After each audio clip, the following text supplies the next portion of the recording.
ละเดือน11หัวลมลองเดือน12หัวลมผ่านยินอีสานแห่งแรงน้าเป็นเหือตัวละแหงตกยามแรงลงค่อยตะเวนลอยศิลปะอัดสะดุ้งลงลับป่าหนาวมืดเข้าที่แทนนกแจนแว้นยังห้องบินแซ่แซ่อยู่หัวไห้คนหักอายจากไปแต่เขาฝนทิ้งช่วงหลายเดือนหลวงผ่านกายฟังหวนหลวงบอกไปปานาลุมพอสมบูรณ์หน้าดอนสูญเสียหายขาดเกินบ่มีงาม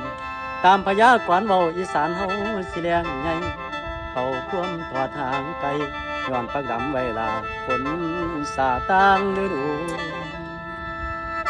ลมหนาวมาเป็นห่วงสู่หนาวทุกทวีนักได้ข่าวแฟนคนรักเจ้าเปลี่ยนใจนอลืมอายมีคนหมายเคียงเจ้า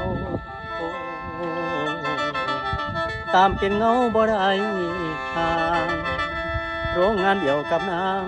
อยู่เมืองกรุงชิดไก่เอาใจเจ้าอยู่สุยามบ่มีไผว่าห้าม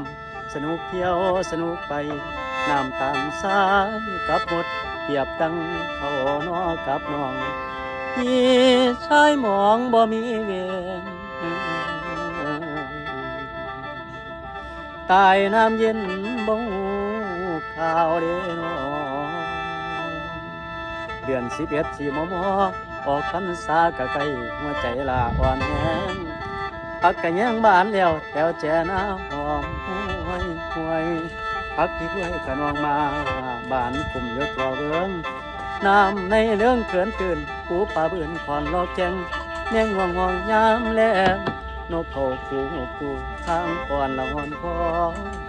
เสียงไผ่ดังออดออกย้ำก่อกายสีกันเจ้าหัวงั้นกองเดือกนำกองผสมคล้องเสียงวังเวียงคือน้องหวนมาเกินหาพี่เด้นอหรือว่ามีผู้ที่มาหลอกหลอนมาขายนอนเพื่อละจมหาน้องหมายน้ำบ่นามีแฟนใหม่แล้วลืมหลังขืนปิดบังทางหญิงแต่ความจริงออกมาฟ้องมีคนจองคนเป่าไว้แมงเงาเป่าลมรอ